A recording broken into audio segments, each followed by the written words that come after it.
Hey guys, welcome to JasonWhiskyWise, and myself, Jason, bringing you whiskey review number 72, where today we're going to review the Glengoyne 25-year-old. Now you can see over here, this is actually not from Drinks by the Dram. This is actually given to me by another fellow YouTuber and whiskey blogger known as Roy from Aqvavitae, and he's put his logo over there, which I think was absolutely amazing. I met him when I was in Edinburgh, and fingers crossed, I'm going to go back to Glasgow and have a dram as well. And before I left, he said to me, I need to give you something. And it was the Glengoyne 25 and also the Teapot Dram, which is a distillery exclusive. So thank you very much, Roy. I'll leave links to him down below in the description. Be sure to go check him out. Say thank you as well. So we're going to pour myself a dram. And I think we're going to finish this one. We're going to heel slay this, so to speak.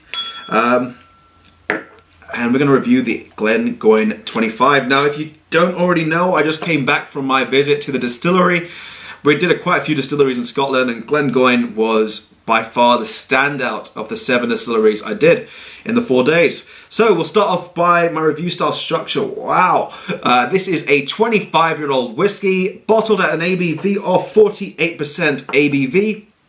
The cask selection, just like the 21, is 100% first fill European sherry oak casks, and the distillery is the Glengoyne Distillery, which you can see over there, the parent company Ian McLoy Distillers, and their region is from the Highlands of Scotland.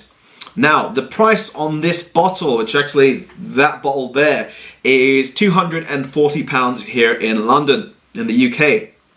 Now, is it exclusive? No, it is not.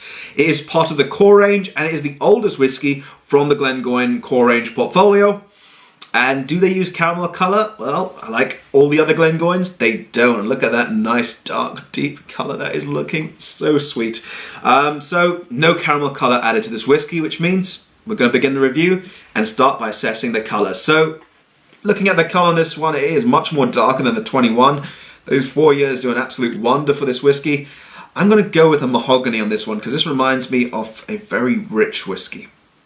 So a mahogany on the colour. Let's begin by assessing the nose. So into the nose. So my initial impressions on the nose for this whiskey, it does start out, and this one does need time, so I would recommend some time ahead of time. But but yeah, it does start out with a lot of red fruits in this one. This one you're getting sort of reminds me of raspberries.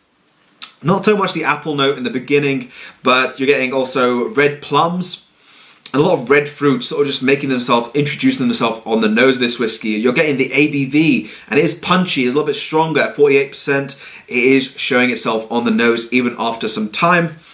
And then you get what you get, I think, is like a cinnamon bun, but it's like dotted around with raisins inside it, and then glazed and then dusted over the top with a bit of cinnamon powder, so you're getting a bit more of that cinnamon spicier note on the nose, which is quite interesting.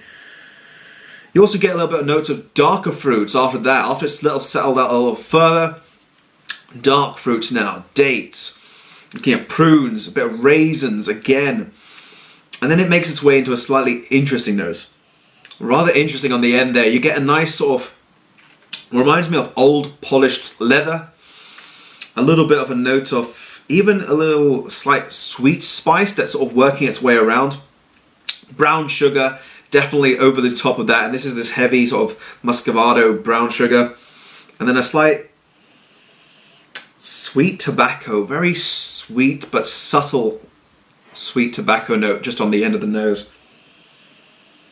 Really complex on the nose so far. So next move into the palate, and let's see what this one has. It's just so amazing off the nose, so I'm looking forward to the palate. So into the palate. So I did keep this one on the palate for much longer than I would, and that's because of the 25 years. So I really wanted to let it sort of understand the palate and understand all the flavours.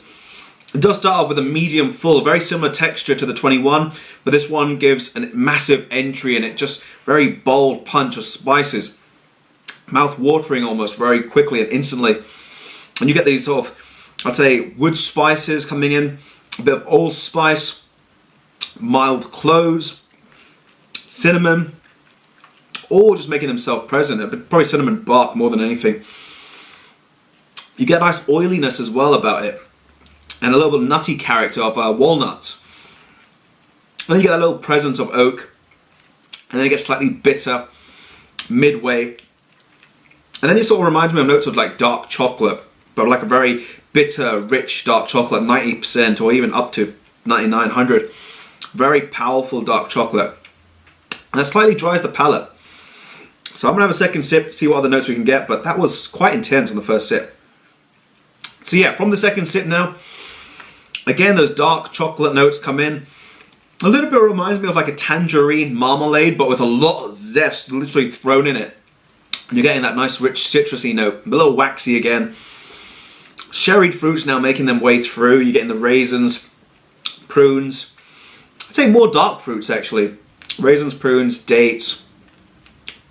Again, that dark chocolate keeps coming back to me. And it reminds me of something that's quite mouth-warming. A little bit of candied ginger. Because it's quite mouth-warming, but at the same time, a little sweetness really just rolls itself off right at the back of the palate. So, really interesting on the palate, this whiskey, and it's literally sticking to the glass as well. So, moving to the finish, and we'll come to my conclusion on the Glengoyne 25. So, into the finish.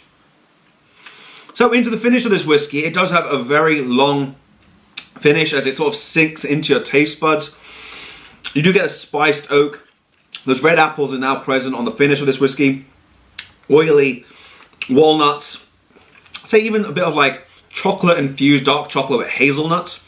Almost as they're two combined together. Give you that slight bitter note coming back again. And a bit of dried prunes.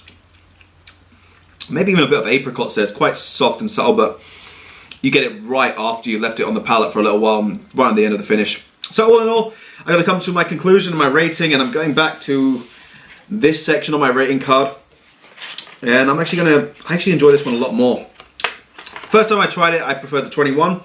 And then I was told and recommended, give it some time, let it open out. That's what I did this time, and it is so much, much better. In terms of value for money, it's £240, which is under what I'd say. Normally, most 25 years are $250, so it's just under, which I think is fantastic. So, it gets a plus in that side. In terms of time for this whiskey, it does need time. And one thing I'd say, it does develop a lot more flavour the longer you leave it and the more time you give it in the glass. So, do that. And as they say on the bottle of all the Glengoynes, it says on them, unhurried. Since 1833, and with a 25-year-old, it's been aging for 25 years, so it doesn't hurt to leave it for an extra few minutes in the glass just to let it open out. Even 4 or 5 minutes changes the whiskey immensely. So, as I say, it doesn't really hurt, doesn't kill anyone. Well, I don't think it does. So, let it open out a little bit, and you'll really get to see more of the flavours really develop themselves from this whiskey. In terms of adding water to it, I did add water, that's why you can see some of the sample went, and I experiment with my whiskies so I can give more adequate reviews. And if you add water, it will add a bit more citrusy note, and you do get more, I'd say, of the leathery note over the oaky presence on the mid palate throughout the whiskey. Not really, where if you don't add sort of water, you get more of the leathery note coming through. So that's the thing about if you add water, and it's completely optional if you wish to add some water to this whiskey. But I'd say try it neat and then try it with water just to really understand the flavour profile a bit better. So 94 out of 100 for the Glengoyne 25. I believe that will wrap up the Glengoyne 25 and 21 18, which I'll leave over here. 18, 21, maybe the special distillery cask over there. That's going to be a subscribe button. That'll be the distillery cask over there. Next video, I believe we're going to do the batch strength and the special distillery exclusive, which is the teapot dram. And I believe that's where we're going to conclude this video. So if you have enjoyed, by all means, feel free to drop it a like. Check out my social medias, which I will leave as well somewhere over there. And if you have enjoyed, click the subscribe button. But this has been JasonWhiskyWise, and I'll catch you all for the next video.